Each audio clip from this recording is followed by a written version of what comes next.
नमस्कार साथियों, स्वागत है आपका कर्तव्य आईएएस के ऑफिशियल यूट्यूब प्लेटफॉर्म पर। मैं डॉक्टर फैयाज हुसैन स्वागत करता हूं इस महत्वपूर्ण सेशन में। और मैं आपके साथ एक नई यात्रा यहां शुरू करने वाला हूं, जिसमें हम भारतीय संविधान और राज्य व्यवस्था को कवर करेंगे, उसको देखेंगे, समझेंगे। अगर मैं थोड़ा सा इंट्रोडक्शन आपको अपने बारे में बताऊं तो मेरा नाम फैयाज हुसैन है और मैं अपने नाम के आगे डॉक्टर भी लगाता हूं, क्योंकि नेट जेआरएफ पीएचडी मैंने इस सब्जेक्ट में किया हुआ है। और लगभग पिछले 5-6 सालों से मैं यूपीएससी के विद्यार्थियों के लिए पढ़ा रहा हूं और मैंने भी लगभग मेंस और इंटरव्यू की सभी यात्राएं पूरी की हुई हैं। अब जब ये संविधान और राज्य व्यवस्था पढ़ाने की जिम्मेदारी मुझे मिलती है, तो ये एक बड़ी मुश्किल सी जिम्मेदारी हो जाती है, क्योंकि जब हम भारतीय संविधान की बात करते हैं तो भारतीय संविधान अपने आप में बहुत व्यापक है और बहुत लार्ज है। इसको पढ़ना का मतलब है कि इसको कुछ 90 क्लास, 60 क्लास, 50 क्लास में नहीं पढ़ा जा सकता है, क्योंकि संविधान के किसी एक टॉपिक पर लोग पीएचडी भी करते हैं, थीसिस भी लिखते हैं। लेकिन जब हम संविधान और राज्य व्यवस्था की बात कर रहे हैं और यूपीएससी के लिए इसको पढ़ने की बात कर रहे हैं, तो यहाँ पर हमें एक चीज़ ध्यान रखनी पड़ती है कि संविधान और राज्य व्यवस्था अलग चीज़ है।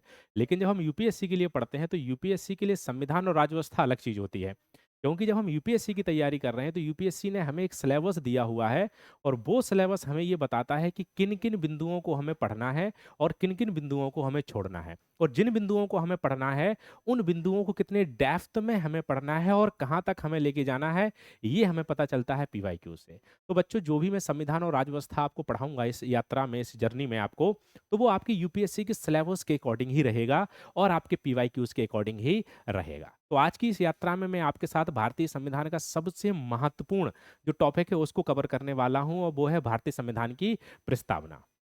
Preamble of the Indian constitution. क्योंकि जब भी आप किसी भी किताब को पढ़ते हैं या किसी भी किताब को पढ़ना प्रारंभ करते हैं, तो किसी भी किताब को पढ़ने से पहले हमें उस किताब के बारे में एक छोटा सा समरी रख लेना चाहिए, एक प्रीफेस रख लेना चाहिए। जैसे कि मैंने भी एक पीएचडी लिखी है, ग्लोबल एनवायरमेंटल गवर्नेंस मेरे पीएचडी का टॉपिक था। तो मेरी पीएचडी की जो पूरी किताब थी वो लगभग 450 पेज की है। तो अब 450 पेज की किताब कौन पढ़ेगा? तो मैंने भी क्या किया कि अपने पीएचडी का एक एब्स्ट्रैक्ट लिखा। एब्स्ट्रैक्ट का मतलब होता है कि 450 पेज की पीएचडी को मैंने लगभग 4 से 5 पेज में लिखा और पूरे पीएचडी का निचोड़ उसमें दे दिया। ऐसे ही जब आप कोई स्टैंडर्ड किताब पढ़ते हो, तो उस किताब में संक्षिप्त भूमिका लिखी होती है, एक एब्स्ट्रैक्ट लिखा होता है, एक प्रीफेस लिखा होता है, एक इंट्रोडक्शन लिखा होता है।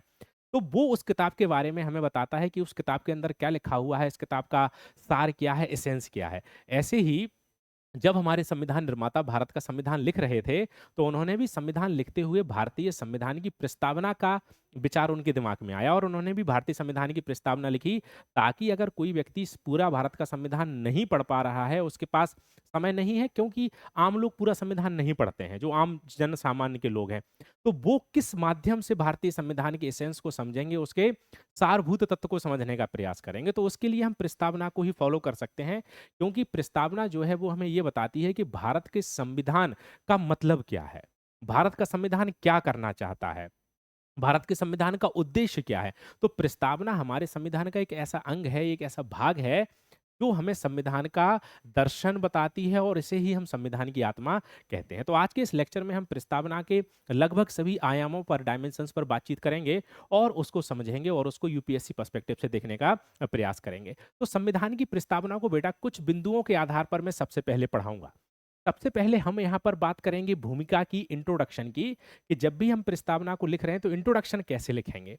इसके बाद हम बात करेंगे कि भारतीय संविधान की जो प्रस्तावना है, इसे प्रस्तावना को संविधान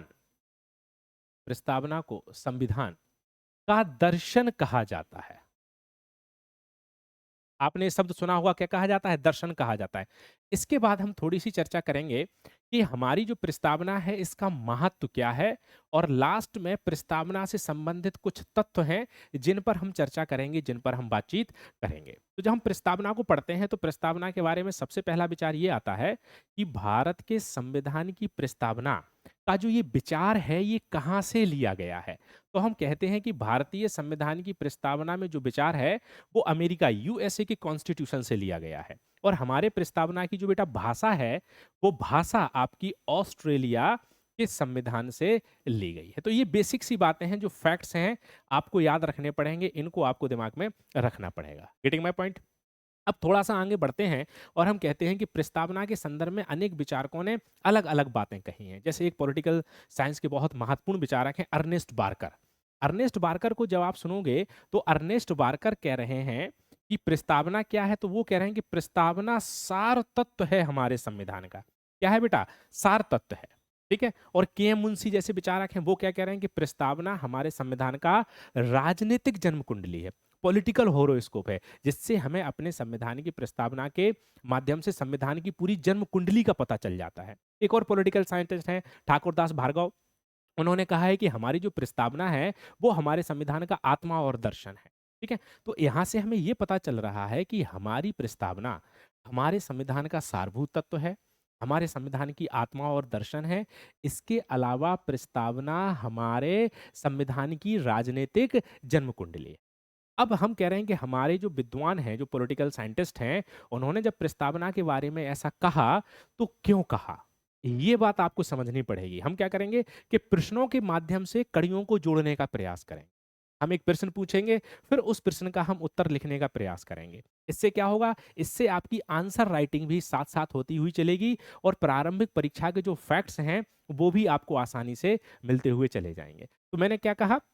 मैंने आपसे कहा कि हमारी जो प्रस्तावना का विचार है अमेरिका से लिया गया, भाषा कहाँ से ली गई? ऑस्ट्रेलिया से ली गई और अनेक प्रकार के विद्वानों द्वारा प्रस्तावना के बारे में अनेक-अनेक बातें कही गई। जैसे अर्नेस्ट बार्कर ने सार तत्व कहा, के.एम. मुंशी ने उसको राजनीतिक जन्म कुंडली कहा, है ना? ठाकुर दास भार्गव ने आत्मा और दर्शन कहा। तो अब यहाँ पर यही प्रश्न आ जाता है कि आखिर हमारे संविधान की प्रस्तावना को राजनीतिक जन्म कुंडली, संविधान का आत्मा और दर्शन और संविधान का सार तत्व क्यों कहा जाता है?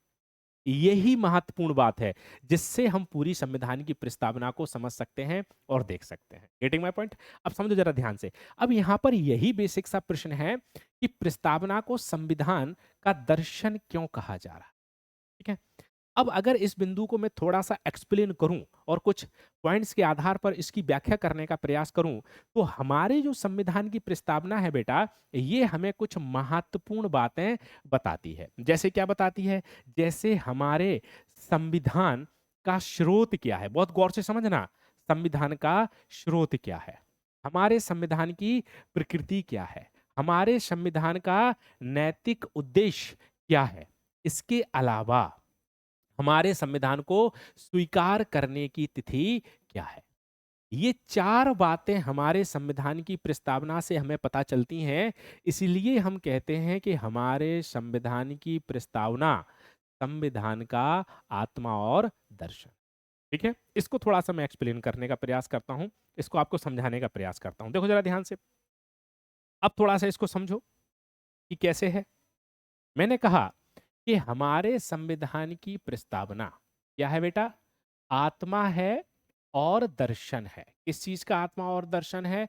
हमने कहा संविधान का आत्मा और दर्शन है। क्यों है? क्योंकि हमें प्रस्तावना से संविधान के स्रोत के बारे में पता चलता है। संविधान के स्रोत, source of the Indian constitution, हमें संविधान की प्रकृति के बारे में पता चलता है। Nature of the Indian constitution, हमें संविधान के नैतिक उद्देश्य के बारे में पता चलता है। Moral objectives of the Indian constitution, और हमें संविधान के स्वीकार करने की तिथि के बारे में बेटा पता चलता है। अब है कि जब हम प्रस्तावना को पढ़ना प्रारंभ करते हैं, प्रस्तावना को समझना प्रारंभ करते हैं, तो हमारी प्रस्तावना की शुरुआत कहाँ से होती है? हमारे प्रस्तावना के जो शुरुआती शब्द हैं, वो क्या है? हम भारत के लोग, be the people of India. तो ये जो शब्द हैं, हम भारत के लोग, be the people of India, ये शब्द इतने शक्तिशाली हैं, ये शब्द इतने मजबूत हैं कि इन शब्दों से हमें पता चलता है कि हमारे देश का संविधान और हमारे देश की राजनीतिक व्यवस्था किसके द्वारा बनाई गई है। Who are the makers of the Indian constitution and Indian political system. तो किसके द्वारा बनाया गया है, ये कहां से पता चल रहा है? ये पता चल रहा है इन शब्दों से। किन शब्दों से? हम भारत के लोग, be the people of India. आप समझो, ये शब्द जो हैं इतने शक्तिशाली और इतने मजबूत हैं कि इन शब्दों से हमें बहुत कुछ पता चलता है। मतलब हमारे संविधान निर्माताओं ने जब भारत के संविधान की प्रस्तावना को लिखा, तो उस प्रस्तावना में सबसे पहले क्या शब्द लिख दिया कि हम भारत के लोग भारत का एक संविधान बना रहे हैं। मतलब भारत के संविधान का निर्माण भारत की संविधान सभा द्वारा किया गया है, लेकिन संविधान सभा द्वारा भी भारत के संविधान का निर्माण भारत के लोगों की इच्छा के आधार पर किया गया है। Our constituent assembly framed the constitution on the behalf of the people of India. So we the people of India framed the constitution of India. तो हम भारत के लोगों ने भारत का एक संविधान बना दी। इसीलिए कहते हैं कि भारत के संविधान का सोर्स, भारत के संविधान का स्रोत कौन है बेटा? हम भारत के लोग हैं, हम भारत के जनता है, हमारे द्वारा ये संविधान बनाया गया। तो प्रस्तावना से एक बात क्लियर हो गई है कि हम भारत के लोगों ने भारत का संविधान बनाया है, हम भारत के लोगों ने भारत की राजनीतिक व्यवस्था बनाई है, जिस व्यवस्था में हम लोग रह रहे हैं, जिस व्यवस्था में हम लोग आगे बढ़ रहे हैं। अब यहाँ पर एक और गंभीर प्रश्न निकल कर आता है कि मान लेते हैं कि प्रस्तावना से हमें ये पता चला है कि be the people of India framed the constitution and political system of India, मतलब कि हम भारत के लोगों द्वारा भारत का संविधान बनाया गया और भारत का राजनीतिक व्यवस्था बनाई गई। लेकिन यहाँ पर सवाल ये आ जाता है कि हम भारत के लोगों द्वारा जो संविधान बनाया गया है वो संविधान कैसा है, उस संविधान की प्रकृति कैसी है, उस संविधान का नेचर कैसा है, ये भी हमें कहाँ से पता चलेगा? ये भी हमें भारत के संविधान की प्रस्तावना से ही पता चलता है। क्योंकि जब हम प्रस्तावना को पढ़ते हैं और प्रस्तावना में आगे बढ़ते हैं तो क्या लिखा हुआ है कि हम भारत के लोग भारत को एक संपूर्ण प्रभुत्व संपन्न, समाजवादी, पंथ निरपेक्ष तथा लोकतंत्रात्मक गणराज्य बनाने के लिए। अब समझो ध्यान से क्या लिखा हुआ है। हम भारत के लोग क्या कर रहे हैं? भारत को एक संपूर्ण प्रभुत्व संपन्न, संपूर्ण प्रभुत्व संपन्न, समाजवादी, पंथ निरपेक्ष, निरपेक्ष, लोकतंत्रात्मक गणराज्य। ये जो शब्द है ना, ये शब्द हमें बहुत कुछ बता रहे हैं। देखो प्रस्तावना को आप पढ़ो, प्रस्तावना कैसे है कि हम भारत के लोग भारत को एक संपूर्ण प्रभुत्व संपन्न, समाजवादी, पंथनिरपेक्ष, लोकतंत्रात्मक गणराज्य बनाने के लिए, मतलब हम भारत के लोगों ने एक संविधान बनाया। ये संविधान की प्रकृति कैसी है? संपूर्ण प्रभुत्व संपन्न है, समाजवादी है, पंथनिरपेक्ष है, लोकतंत्रात्मक है और गणराज्य है। तो ये प्रस्तावना ने हमें क्या बता दिया कि हम भारत के लोगों ने संविधान बनाया है और ये संविधान अपनी प्रकृति में कैसा है? ये संविधान अपनी प्रकृति में सॉवरेन है, सोशलिस्ट है, सेकुलर है और डेमोक्रेटिक रिपब्लिक है। अब आप कहोगे कि सर इस सॉवरेन का मतलब क्या होता है?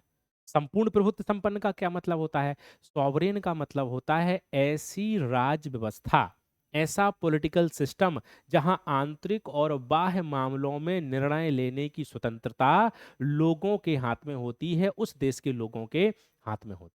अगर मैं आपको एक उदाहरण दूं और समझाऊं कि 15 अगस्त 1947 से पहले हम संपूर्ण प्रभुत्व संपन्न नहीं थे, तो बात बिल्कुल सही है, क्योंकि 15 अगस्त 1947 से पहले हम अंग्रेजों के गुलाम थे और अंग्रेज, ब्रिटिश सरकार ये डिसाइड करती थी कि भारत की आंतरिक संरचना कैसी होगी और भारत की बाहरी संरचना कैसी होगी, अर्थात भारत की घरेलू व्यवस्था कैसी चलेगी और भारत विदेशों के साथ अपने संबंधों को कैसे मेंटेन करेगा। जब 15 अगस्त 1947 को हमें स्वतंत्रता मिली तो भारत के लोगों के पास ये अधिकार आ गया कि वो ये बताएंगे कि भारत की घरेलू व्यवस्था कैसी है और भारत का अन्य देशों के साथ संबंध कैसा होगा। इसे बोलते हैं सॉवरेन, कि इंटरनल मामलों में और एक्सटर्नल मामलों में डिसीजन मेकिंग पावर उस देश के लोगों के पास होनी चाहिए। तो हम डेमोक्रेसी हैं और हमारे पास जो है डिसीजन मेकिंग पावर है। तो हम भारत के लोगों ने क्या किया कि हम भारत के लोगों ने एक ऐसा संविधान बनाया जो संपूर्ण प्रभुत्व संपन्न है। अब सवाल है कि सर समाजवादी भी हमने एक संविधान बनाया, तो समाजवादी का क्या मतलब होता है? समाजवाद, सोशलिस्ट, समाजवाद का मतलब होता है जब उत्पादन के साधनों पर राज्य या सरकार का नियंत्रण होता है। उत्पादन के साधन चार हैं: भूमि है, श्रम है, पूंजी है और उद्यम है। तो इन पर जब सरकार का नियंत्रण होता है तो आप देखोगे कि स्वतंत्रता प्राप्ति के बाद से ही भारत की सरकार द्वारा बाजार पर, भूमि पर अपना नियंत्रण किया गया, लेकिन बाद में भुगतान संतुलन की समस्या जो हमारे सामने निकल कर आ रही है, तो हम थोड़ा सा उदारीकरण की तरफ बढ़ रहे हैं, जिसे हम लोगों ने एलपीजी कहा, उदारीकरण, निजीकरण और वैश्वीकरण। तो हमारी संविधान जो संरचना है, जो अर्थव्यवस्था है, वो समाजवादी दिखाई देती है, क्योंकि हमारे संविधान की प्रस्तावना हमें कहीं ना कहीं समाजवादी बना रही है। अब आगे हम बढ़ते हैं प्रस्तावना में, देखते हैं कि यहाँ पर एक शब्द लिखा हुआ है पंथ निरपेक्ष सेकुलर। पंथ निरपेक्ष का क्या मतलब होता है? पंथ निरपेक्ष का मतलब होता है कि ऐसी व्यवस्था जहाँ पर राजनीति और धर्म के बीच पृथक्करण होता है। राज्य का अपना कोई धर्म नहीं है, ना ही राज्य किसी एक धर्म को बढ़ावा देगा। सरकार का अपना कोई धर्म नहीं है, ना ही सरकार किसी एक धर्म को बढ़ावा देगी, बल्कि सरकार सभी धर्मों का सम्मान करेगी और सभी धर्मों को अपने साथ लेकर चलेगी। अब सवाल यह है कि हम भारत के लोगों द्वारा भारत के संविधान को पंथ निरपेक्ष क्यों बनाया गया? हम भारत के लोगों द्वारा भारत के संविधान को सेकुलर बनाने की बात क्यों की गई? तो आप देखोगे कि भारत के जो समाज में अनेक प्रकार के धर्म पाए जाते हैं, है ना? यहाँ पर हिंदू हैं, सिख हैं, बौद्ध हैं, जैन हैं, ईसाई हैं, पारसी हैं, मुस्लिम हैं और भी लोग हैं। अगर हम किसी एक धर्म को भारत सरकार का धर्म बना देते, राज्य का धर्म बना देते, तब फिर जो है अन्य धर्मों के साथ भेदभाव हो जाता। इसीलिए हमने एक ऐसा संविधान बनाया, हमने एक ऐसी राजनीतिक प्रणाली बनाई जिसमें किसी एक धर्म को बढ़ावा नहीं दिया जा रहा है, बल्कि सभी धर्मों को एक साथ लेकर आगे बढ़ा जा रहा है। यह है पंथ निरपेक्षता। लोकतंत्रात्मक का क्या मतलब होता है ना? बेटा देखो, लोकतंत्रात्मक डेमोक्रेटिक मतलब ऐसी प्रणाली जहां जनता सर्वोच्च होती है।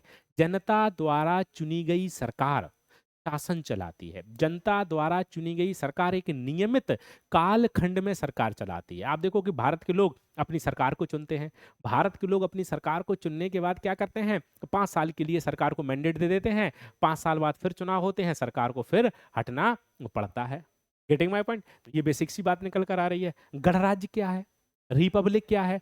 गणराज्य का मतलब होता है कि जब किसी देश का राष्ट्र प्रमुख जनता द्वारा प्रत्यक्ष या अप्रत्यक्ष रूप से चुना जाता है, तो उसे गणराज्य कहते हैं। भारत भारत का प्रमुख कौन है? राष्ट्र प्रमुख कौन है? राष्ट्रपति। भारत के राष्ट्रपति भारत के लोगों द्वारा अप्रत्यक्ष रूप से चुने जाते हैं, क्योंकि भारत के राष्ट्रपति के निर्वाचन में कौन भाग लेता है? लोकसभा के निर्वाचित सदस्य, राज्यसभा के निर्वाचित सदस्य और राज्यों की विधानसभाओं के भी निर्वाचित सदस्य। तो लोकसभा और राज्यसभा और राज्यों की विधानसभाओं के जो निर्वाचित सदस्य होते हैं, उन्हें जनता चुनती है और फिर वो लोग राष्ट्रपति को चुनते हैं।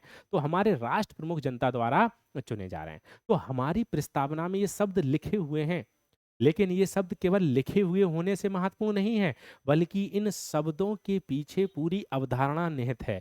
इन शब्दों के पीछे पूरा विचार निहित है। तो हमारे संविधान की प्रस्तावना में लिखा गया एक-एक शब्द हमें इतनी गहराई तक लेके जाता है, जितनी गहराई तक आप इस विषय को समझ सकते हैं। इसलिए मैं कहता हूं कि अगर कोई व्यक्ति पूरे संविधान को पढ़े बिना भारत के संविधान को समझना चाहता है, तो प्रस्तावना पढ़ ले। और प्रस्तावना के द्वारा ही वो भारत के संविधान के संदर्भ में एक पूरा दृष्टिकोण बना सकता है और संविधान के बारे में पूरी एक अवधारणा विकसित कर सकता है। तो प्रस्तावना में ने हमें क्या बताया कि हम भारत के लोगों ने भारत का एक संविधान बनाया, और हम भारत के लोगों ने जो संविधान बनाया है उसका स्रोत हम भारत के लोग ही हैं। अब हम भारत के लोगों द्वारा जो संविधान बनाया गया है, वो संविधान अपनी प्रकृति में कैसा है? वो संविधान बेटा अपनी प्रकृति में संपूर्ण प्रभुत्व संपन्न है, समाजवादी है, पंथ निरपेक्ष है और लोकतंत्रात्मक गणराज्य है। बात समझ आ रही है? ठीक है। क्या है? लोकतंत्रात्मक गणराज्य। चलिए, ठीक है बेटा। क्या है? लोकतंत्रात्मक गणराज्य है। तो आप समझो कि हमारी प्रस्तावना ने इतनी महत्वपूर्ण बातें हमें बता दी कि हम भारत के लोगों द्वारा एक संविधान बनाया गया है, और ये संविधान कैसा है? संपूर्ण प्रभुत्व संपन्न, समाजवादी, पंथनिरपेक्ष और लोकतंत्रात्मक राज्य। अब यहाँ पर और भी एक प्रश्न निकल कर आता है कि हम भारत के लोगों द्वारा भारत का एक संविधान बनाया गया, और ये जो संविधान था, ये संविधान कैसा है? संपूर्ण प्रभुत्व संपन्न, समाजवादी, पंथनिरपेक्ष, लोकतंत्रात्मक गणराज्य है। ठीक है। तो हमारी प्रस्तावना ने दो बातें हमें बता दी कि हम भारत के लोगों द्वारा भारत का एक संविधान बनाया गया जो सॉवरेन है, सोशलिस्ट है, सेकुलर है और डेमोक्रेटिक रिपब्लिक है। अब यहाँ पर एक प्रश्न निकल कर आता है कि प्रस्तावना को पढ़ने के बाद हम ये निष्कर्ष निकाल रहे हैं कि हम भारत के लोगों द्वारा भारत का एक संविधान बनाया गया जो सॉवरेन, सेकुलर, सोशलिस्ट और रिपब्लिक है, डेमोक्रेटिक रिपब्लिक है। तो इस संविधान को बनाया क्यों गया? ये बहुत महत्वपूर्ण प्रश्न है। इस प्रश्न को आप थोड़ा-सा गहराई से समझना मेरी बात को, कि हम भारत के लोगों द्वारा संपूर्ण प्रभुत्व संपन्न, समाजवादी, पंथनिरपेक्ष, लोकतंत्रात्मक जो गणराज्य बनाया गया है, ये क्यों बनाया गया है ये संविधान? ये राजनीतिक व्यवस्था क्यों बनाई गई है? आखिर हम लोग एक संविधान बनाकर क्या करना चाहते हैं? तो यहाँ पर है कि हमारे संविधान का उद्देश्य क्या है? What are the moral objectives of the Indian constitution? कि हमारा संविधान करना क्या चाहता है? संविधान के माध्यम से हम लोग क्या करना चाहते हैं? संविधान के माध्यम से हम लोग क्या लक्ष्य है जिसे प्राप्त करना चाहते हैं? क्या उद्देश्य है जिसे हम प्राप्त करना चाहते हैं? तो ये जवाब भी कहाँ से मिलेगा? इस बात का भी जवाब हमें हमारे संविधान की प्रस्तावना से ही मिलेगा। और जब हम प्रस्तावना को आगे पढ़ेंगे, प्रस्तावना को आगे समझेंगे, प्रस्तावना को आगे देखेंगे, तो हम क्या पाएंगे?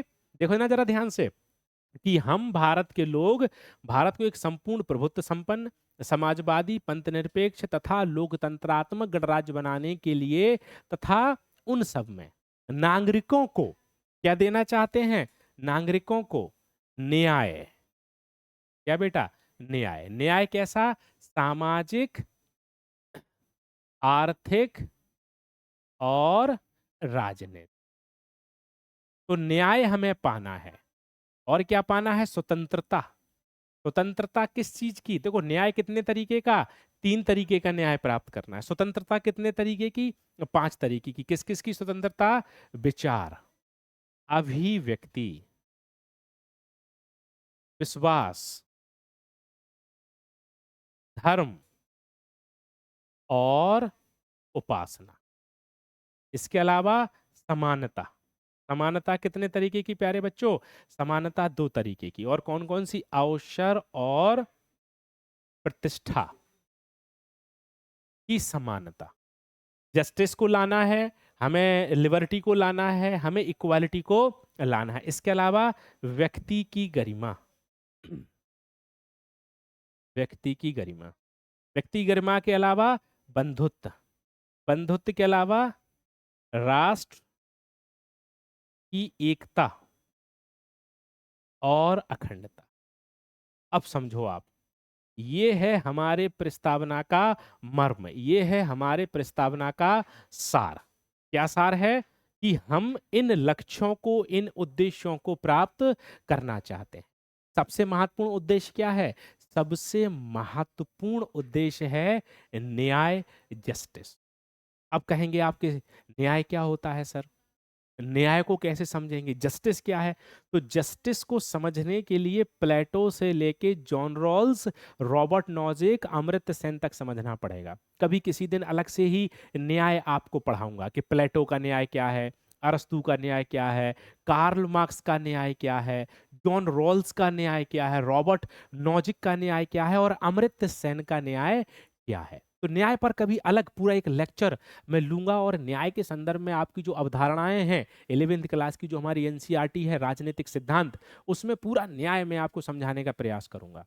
अभी थोड़ा सा न्याय के बारे में बता देता हूं कि न्याय किसे कहा जाता है।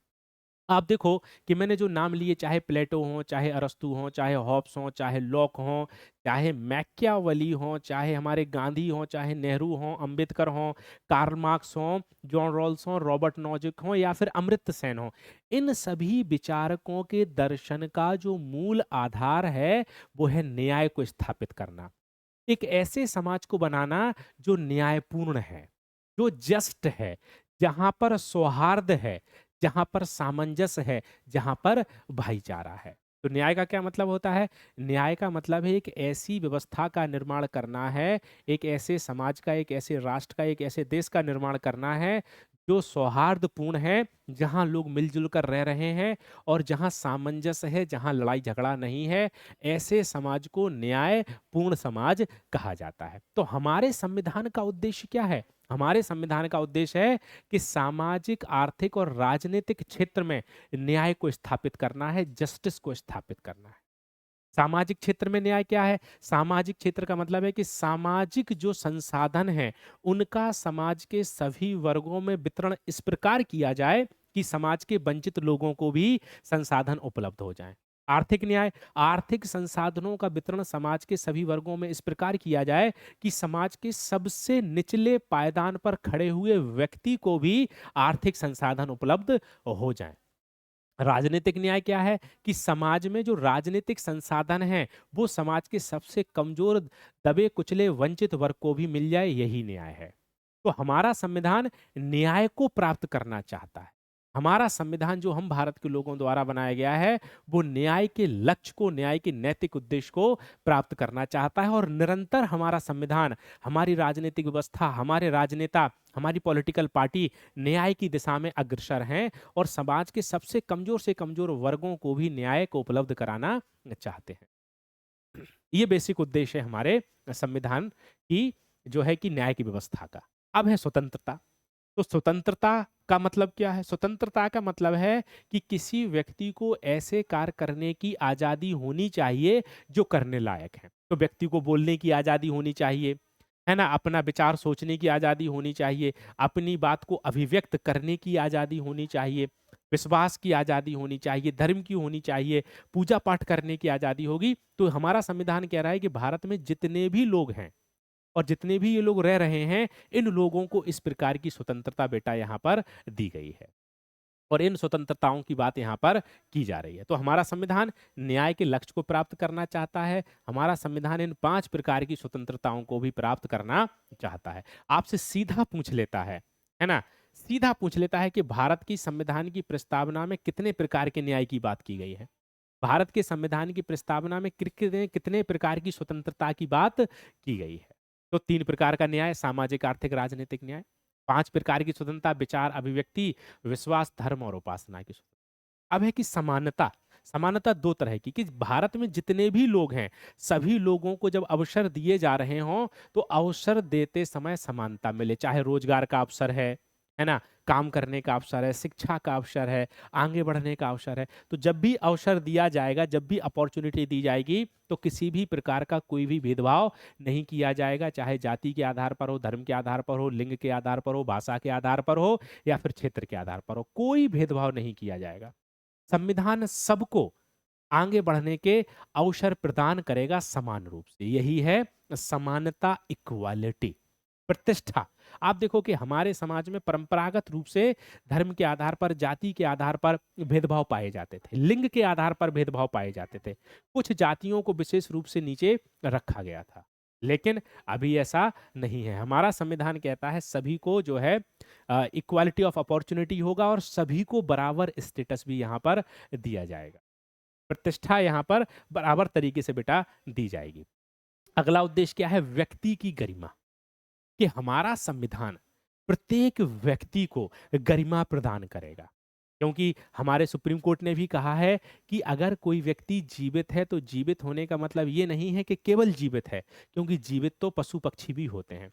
व्यक्ति को गरिमापूर्ण जीवन जीने का अधिकार है। गरिमा, सम्मान पूर्वक जीवन जीने का अधिकार। क्योंकि अगर किसी व्यक्ति को जो है कि जानवरों की तरह, सब डॉगी की तरह खाना दे दिया जाए तो उस व्यक्ति का क्या मतलब रहेगा व्यक्ति होने के नाते। तो हमारा संविधान कहता है कि हर व्यक्ति जो व्यक्ति के रूप में है उसे गरिमापूर्ण जीवन जीने का अधिकार होगा।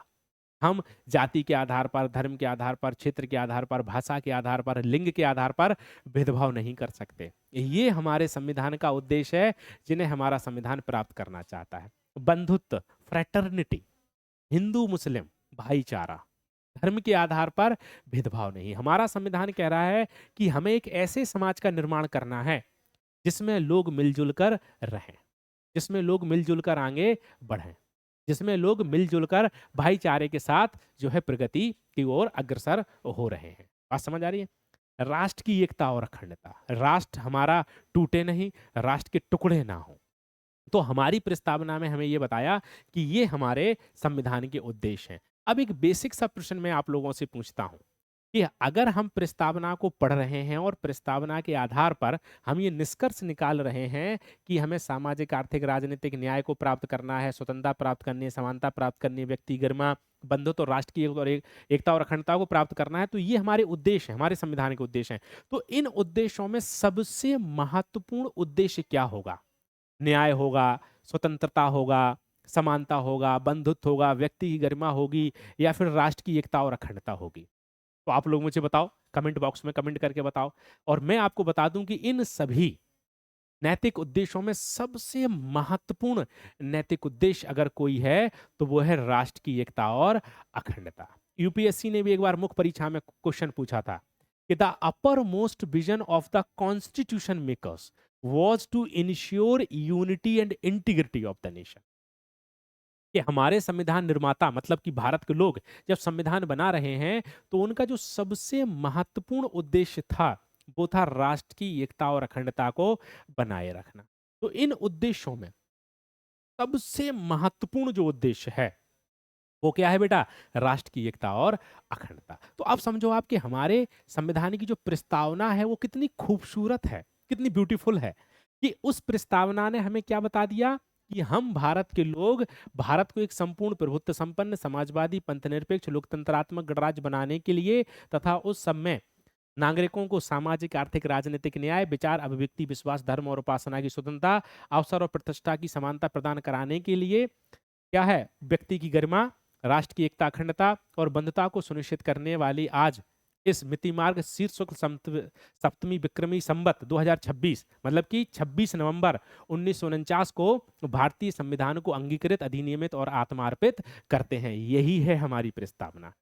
तो प्रस्तावना आपको रटना नहीं है। प्रस्तावना में आगे क्या लिखा है? प्रस्तावना में आगे एक तारीख की बात की गई है और वो तारीख क्या है बेटा? 26 नवंबर 1949। इस तारीख को हमारे संविधान को आत्मा अर्पित किया गया, उसको स्वीकार किया गया और बाद में फिर जाकर 26 जनवरी 1950 को हमारा संविधान लागू हो जाता है।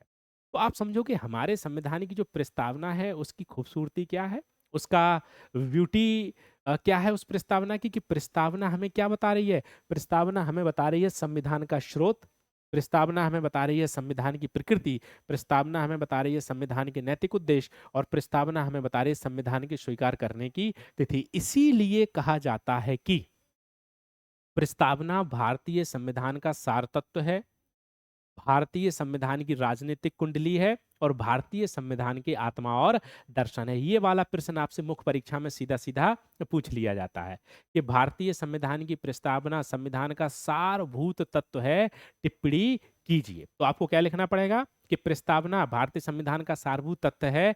ऐसा इसलिए कहा जाता है क्योंकि प्रस्तावना हमें संविधान के स्रोत के बारे में बताती है, प्रस्तावना हमें संविधान की प्रकृति के बारे में बताती है, प्रस्तावना हमें संविधान के नैतिक उद्देश्य के बारे में बताती है और प्रस्तावना हमें संविधान के स्वीकार करने की तिथि के बारे में बताती है। ये वाली बात आपको लिखनी पड़ेगी पूरी एक पेज में, तो ये वाला प्रश्न आपका कंप्लीट हो जाएगा।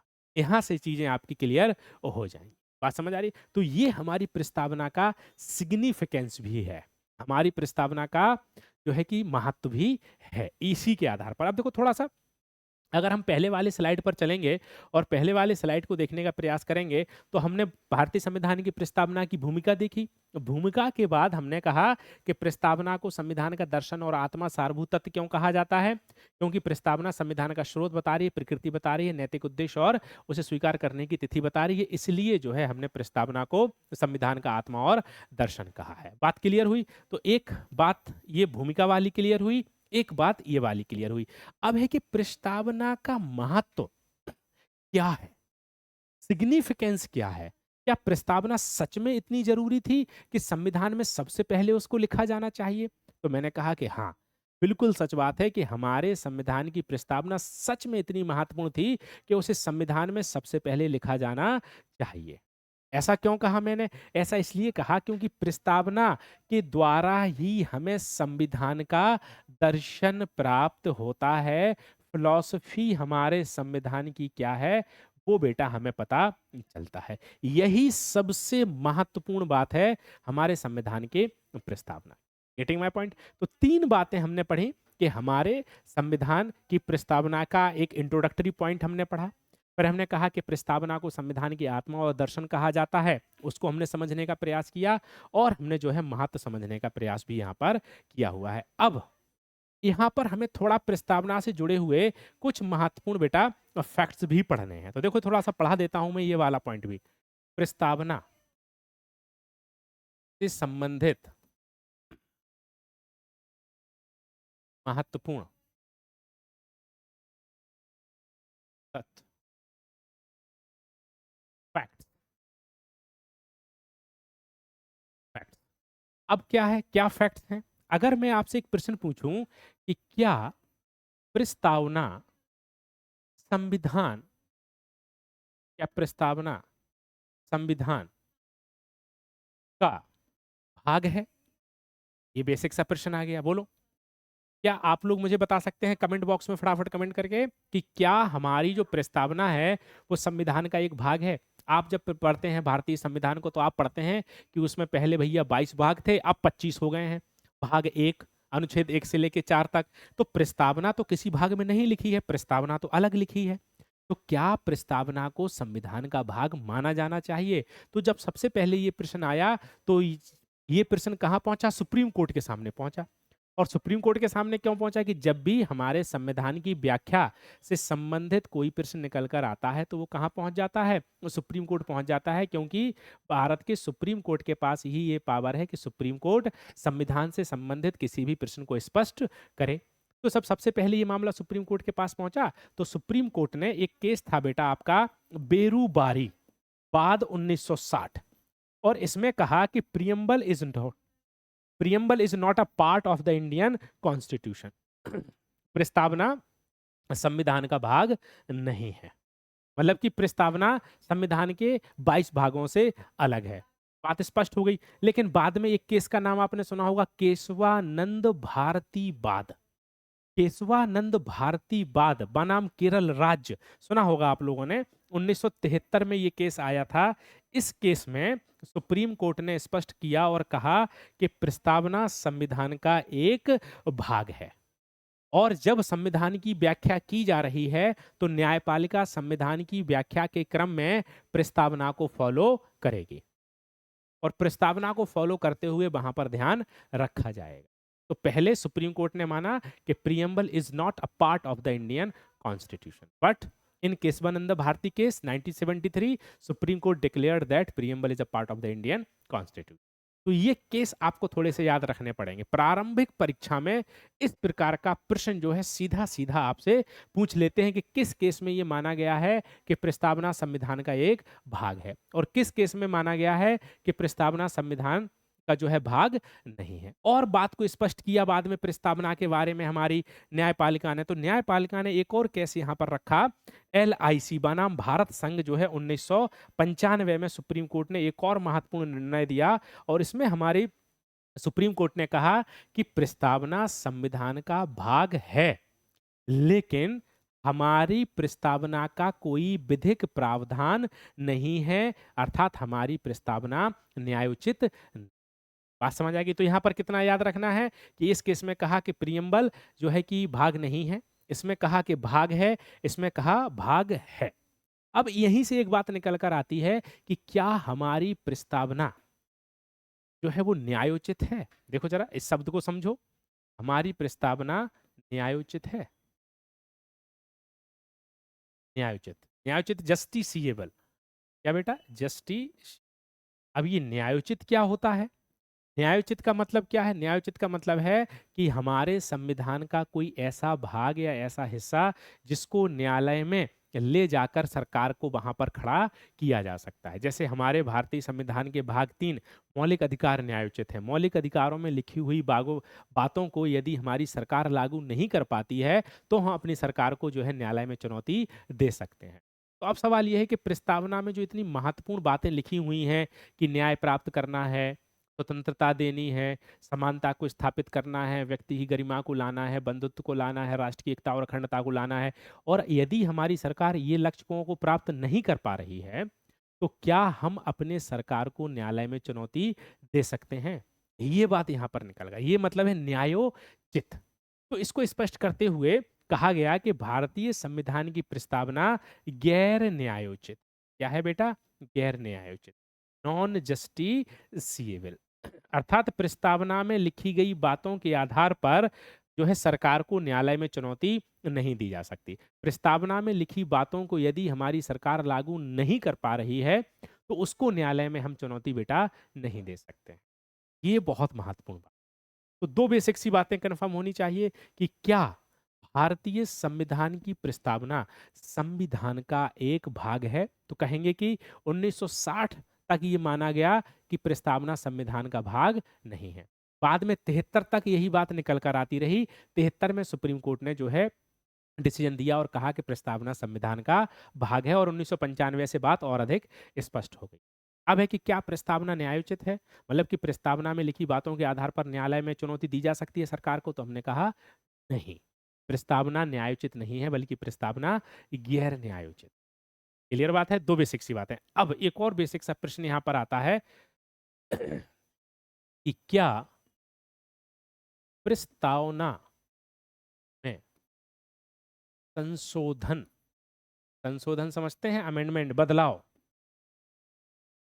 किया जा सकता है? किया जा सकता है? बोलो, किया जा सकता है कि नहीं किया जा सकता है? आप लोगों को क्या लगता है ना? लेकिन आप लोगों के लगने से कुछ नहीं होता। जो बात है वही होगी, ठीक है? तो देखते हैं, क्या प्रस्तावना में संशोधन किया जा सकता है? तो हमने कहा कि हाँ, प्रस्तावना जो है आपका संशोधनीय है। मतलब इसमें बदलाव किया जा सकता है। अब है कि क्या अभी तक प्रस्तावना में कभी बदलाव किया गया है? हमने कहा बिल्कुल किया गया है। एक ही बार बदलाव किया गया अभी तक, एक ही बार जो है बेटा बदलाव आपका किया गया है। और ये बदलाव कब किया गया है? ये बदलाव आपका 42वां संविधान संशोधन, याद करो, 42वां संविधान संशोधन अधिनियम 1976 के माध्यम से जो है आपका बदलाव बेटा यहाँ पर किया गया था।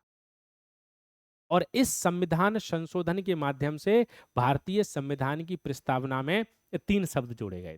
समाजवादी शब्द जोड़ा गया था, पंथ निरपेक्ष शब्द जोड़ा गया था और आपका अखंडता शब्द जोड़ा गया था। मतलब 1976 से पहले भारतीय संविधान की प्रस्तावना में यह 3 शब्द नहीं थे। बात समझ आ रही है? तो प्रस्तावना में क्या था? हम भारत के लोग शब्द था, संपूर्ण प्रभुत्व संपन्न शब्द था, लोकतंत्रात्मक शब्द था, गणराज्य शब्द था, न्याय था, स्वतंत्रता था, समान था, व्यक्ति की गरिमा था, बंधुता था और एकता था। 1976 के बाद, इस संशोधन के बाद प्रस्तावना में बदलाव किया गया और समाजवादी, पंथ निरपेक्ष और आपका अखंडता शब्द जोड़ दिया गया। इसीलिए ये कहा जाता है कि भारतीय संविधान वास्तविक प्रकृति में ना तो समाजवादी था और ना ही पंथ निरपेक्ष था। इसलिए हाल फिलहाल ये डिबेट डिस्कशन भी चल रहा था कि भारत के संविधान से जो है और प्रस्तावना से समाजवादी और पंथ निरपेक्ष शब्द को हटा देना चाहिए। ये बहस चल रही थी, ये डिस्कशन चल रहा था, ये चर्चा चल रही थी। तो अब यहाँ पर एक प्रश्न मैं आप लोगों से पूछता हूँ जिसका उत्तर आप लोग मुझे कमेंट बॉक्स में लिख सकते हैं, दे सकते हैं कि क्या 42वें संविधान संशोधन अधिनियम से पहले हमारा संविधान पंथ निरपेक्ष और समाजवादी नहीं था?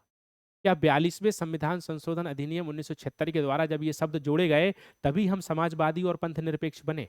आप इस बारे में क्या सोचते हैं? आप मुझे बताना। अगला जो है टॉपिक या अगली चर्चा हम इसी बिंदु पर रखेंगे। अगली चर्चा हम इसी बात पर करेंगे, क्या 42वें संविधान संशोधन के बाद हम समाजवादी और पंथ निरपेक्ष बने? उसके पहले थे या नहीं थे? आप लोग क्या सोचते हैं? आप लोग बता सकते हैं। आगे की चर्चा जब मैं अगली वीडियो में आपके साथ आऊंगा तो इसी बिंदु पर चर्चा करूंगा और इसी अवधारणा को हम लोग समझने का प्रयास करेंगे, क्योंकि आप देखोगे यूपीएससी का अब जो क्वेश्चन पूछने का तरीका है और यूपीएससी के जो क्वेश्चन पूछने का पैटर्न है वो फैक्चुअल से ज्यादा कंसेप्चुअल हो रहा है। थोड़ा सा अवधारणात्मक, विश्लेषणात्मक, आलोचनात्मक आपको पढ़ाई करनी पड़ेगी। थोड़ा सा आपको क्रिटिकल एनालिसिस करना पड़ेगा, क्योंकि आप क्या सोचते हैं टिप्पणी कीजिए। ये चीजें आपको शामिल करनी पड़ेंगी अपनी तैयारी में, तब जाके यूपीएससी के प्रश्नों की समझ आप में विकसित हो पाएगी। और अगर आज भी आप उसी स्तर पर पढ़ाई कर रहे हैं, रटी हुई चीज़ों को पढ़ रहे हैं, वही किताब पढ़ रहे हैं और आपको लगता है कि आप भी आईएएस आईपीएस बन जाएंगे, तो थोड़ी सी समस्या यहाँ पर हो सकती है। क्योंकि प्रीलिम्स का पेपर देखो आप, शानदार है। मेंस का पेपर देखो भैया, समझ से बाहर हो जाता है। ऐसे ऐसे शब्द पूछते हैं वो, तो वो शब्द कहाँ से पूछ रहे हैं? वो शब्द किताबों से ज़्यादा आपकी अंडरस्टैंडिंग पर डिपेंड कर रहे हैं कि आपको विषय की समझ कितनी है। तो मैंने आपसे एक बेसिक सा प्रश्न पूछा है, उस प्रश्न का उत्तर देने का प्रयास आप लोग करना, बाकी मैं अगले लेक्चर में आपके साथ वो चीज़ें लेकर आऊँगा। तो अगर हम यहाँ पर देखें तो हमारी प्रस्तावना की प्रकृति में वहाँ पर बदलाव हमें दिखाई देता है, और वो कैसे? 42nd कॉन्स्टिट्यूशनल अमेंडमेंट एक्ट 1976 से। इसके बाद ये जो है 3 शब्द जोड़े गए बेटा, क्या? समाजवाद, है ना? पंथ निरपेक्ष और बेटा आपका अखंडता। बात क्लियर है? ये 3 शब्द यहाँ पर जोड़े गए हैं, और इसके से ये निष्कर्ष निकल रहा है कि हमारी प्रस्तावना में संशोधन किया जा सकता है, हमारी प्रस्तावना में बदलाव किया जा सकता है, और अभी तक एक ही बार किया गया है। तो ये कुछ बेसिक सी बातें हमने प्रस्तावना के बारे में समझी, प्रस्तावना के बारे में डिस्कशन किया, उसको हमने समझने का प्रयास किया। तो अब आप समझो कि प्रस्तावना को जब हम पढ़कर खत्म कर रहे हैं, तो प्रस्तावना को पढ़कर क्या आप इस लायक हो रहे हैं कि अगर मुख्य परीक्षा का कोई प्रश्न निकल कर आ रहा है तो आप उसको लिख पाएं? अगर आप इस लायक हो रहे हैं, इस कैपेबल हो जा रहे हैं, तो इसका मतलब है कि आपने उस टॉपिक को बहुत शानदार तरीके से पढ़ लिया है, और आपने उस टॉपिक के लगभग सारे डायमेंशंस को कवर कर लिया। अब मान लेता हूं कि मैं आपको एक प्रश्न दे दूं लिखने के लिए कि भारतीय संविधान की प्रस्तावना को संविधान का आत्मा और दर्शन कहा जाता है, क्यों? चर्चा कीजिए। लिख लोगे, सिंपल सी बात है। भारतीय संविधान की प्रस्तावना को संविधान का सारभूत तत्व या राजनीतिक जन्म कुंडली कहा जाता है, क्यों? चर्चा कीजिए। ठीक है, लिख लेंगे, कोई दिक्कत नहीं है। बता देंगे कि प्रस्तावना स्रोत के बारे में बताती है, प्रकृति के बारे में बताती है, नैतिक उद्देश्य के बारे में बताती है, स्वीकार करने की तिथि के बारे में बताती है, इसलिए ऐसा कहा जाता है। हो गया आपका प्रश्न। अब आपसे एक प्रश्न पूछ लें कि भारतीय संविधान की प्रस्तावना का महत्व है, आलोचनात्मक मूल्यांकन कीजिए। ठीक है, तो हम बता देंगे कि महत्व क्या है। ये सारी चीजें प्रस्तावना हमें बता रही है, इसलिए यह महत्व है। अब एक छोटा सा प्रश्न एग्जामिनर आपको बना दे, क्या भारतीय संविधान की प्रस्तावना संशोधनीय है? अभी तक इसमें कितनी बार बदलाव किए गए हैं, और उन बदलावों का हमारे संविधान की प्रकृति पर क्या प्रभाव पड़ा है? चर्चा कीजिए। ठीक है भैया, लिख देंगे कि संशोधनीय है, एक बार बदलाव किया गया है, समाजवाद पंथ निरपेक्ष शब्द जोड़े गए हैं, और जो बहस आगे के लेक्चर में पढ़ाऊंगा उसको हम लोग लिख देंगे, हो जाएगा। अब आपसे कभी-कभी शब्दों के साथ भी यूपीएससी सवाल पूछ लेती है कि भारतीय संविधान की प्रस्तावना में है संपूर्ण प्रभुत्व संपन्न के साथ जुड़े हुए जो अन्य विश्लेषक हैं, विशेषण हैं, उनकी व्याख्या कीजिए। संपूर्ण प्रभुत्व संपन्न, समाजवादी, पंथ निरपेक्ष, लोकतंत्रात्मक गणराज्य, इनका क्या मतलब है? उनकी हम व्याख्या कर देंगे, कोई दिक्कत नहीं है, लिख देंगे। तो आप क्या कर रहे हैं कि जब आप किसी टॉपिक को पढ़ रहे हैं तो उस टॉपिक को पोस्टमार्टम कर दे रहे हैं हम पूरे तरीके से। तो हमारे पढ़ने की जो पद्धति रहेगी, हमारे पढ़ने का जो तरीका रहेगा, वो यही रहेगा कि एक टॉपिक कोशिश करेंगे कि एक लेक्चर में कवर करते हुए चलें, और उसके लगभग सभी आयामों को, सभी डायमेंशंस को आपके सामने रखता हुआ मैं चलूं। तो पीटी और मेंस के पर्सपेक्टिव में एकदम क्लैरिटी के साथ चीज़ों को हम लेकर आगे बढ़ेंगे। Getting my point? चलो, तो उसमें क्या करेंगे कि चीज़ों को एक एक करके हम आगे बढ़ते हुए बेटा चलेंगे। ठीक है, अब देखो, तो हमने कहाँ से कहानी शुरू की थी? हमने बेटा यहाँ से कहानी शुरू की कि प्रस्तावना के संदर्भ में सबसे पहले हमने भूमिका देखी, विचारकों ने क्या कहा, उसके बारे में बहुत स्पष्ट चीज़ों को समझा। प्रस्तावना को संविधान का आत्मा और दर्शन क्यों कहते हैं, तो उसको क्लियर तरीके से एक एक डायमेंशन को समझने का प्रयास किया। महत्व क्या है उसको देखा, और संविधान की जो है क्या तथ्य फैक्ट्स निकल कर आ रहे हैं उस पर बात भी करी है। क्या संविधान की प्रस्तावना में बदलाव हो सकता है? क्या प्रस्तावना संविधान का भाग है? क्या प्रस्तावना न्यायोचित है? तो इन सभी बिंदुओं पर हमने डिस्कशन किया, चर्चा किया, उसको समझने का प्रयास किया। आई होप चीज़ें आपको समझ आई होंगी। आई होप आप ये समझ पाए होंगे कि किसी टॉपिक को कैसे कम समय में सिस्टमैटिक तरीके से हमें सिनॉप्सिस बना के पढ़ना है। क्योंकि प्रस्तावना जब आप पढ़ने जाते हैं किताबों में, तो प्रस्तावना आपको लगभग 8 से 10 पेज में लिखी हुई मिल जाती है। लेकिन मेरा काम यही है, और मेरा उद्देश्य भी यही है कि मैं आपको जब किसी टॉपिक को पढ़ा रहा हूं तो उस टॉपिक को कम से कम जो है शब्दों में आपको दूं, जो आपके एग्जामिनेशन के लिए उपयोगी है, उस दृष्टिकोण से पढ़ाऊं, और आपकी कॉपी में जब ये लिखा जाए तो कम से कम पेजेस में आपके सामने नोट्स निकल कर आ जाए, जिससे कि आप उसे याद आसानी से कर पाएं, जिससे कि आप उसे रिवाइज आसानी से कर पाएं, और क्लासरूम में पढ़े हुए कंटेंट को आप परीक्षा हॉल तक लेकर जा पाएं। क्योंकि इस तैयारी में सबसे मुश्किल काम है क्लासरूम में पढ़े हुए कंटेंट को एग्जामिनेशन हॉल में लेकर जाना। सामान्यतः होता क्या है कि क्लास में सब समझ आ जाता है, लेकिन वह कंटेंट जो है कि हमारे क्लासरूम तक, एग्जामिनेशन हॉल रूम तक जो है नहीं पहुंच पाता। तो मैं उसी प्रकार से सिनॉप्सिस बनाने का प्रयास करूंगा, उसी प्रकार से आपको कंटेंट देने का प्रयास करूंगा, जो आपके एग्जामिनेशन के दृष्टिकोण से बहुत महत्व तो आज के इस लेक्चर में हमने भारतीय संविधान की प्रस्तावना को समझने का प्रयास किया, उसके सभी आयामों को कवर करने का प्रयास किया, एग्जामिनेशन के दृष्टिकोण से उसको जो है कि देखने, समझने, लिखने का प्रयास किया है। तो आप मुझे थोड़ा-सा ये बताएँगे कि हमारे संविधान की प्रस्तावना में जो समाजवादी पंथनिरपेक्ष शब्द जोड़े गए हैं, क्या उससे पहले हम समाजवादी पंथनिरपेक्ष थे या नहीं थे? आपके कमेंट का मैं इंतज़ार करूँगा और इसी पर मैं आगे भी लेक्चर लेकर आऊँगा, जहाँ पर मैं इसी बिंदु को काफ़ी डिटेल और डिस्कशन में समझाऊँगा आपको। बाकी आपको सेशन कैसा लगा, ये भी आप मुझे बताइए और क्या-क्या चीज़ें सुधार हो सकती हैं, ये भी आप मुझे बता सकते हैं।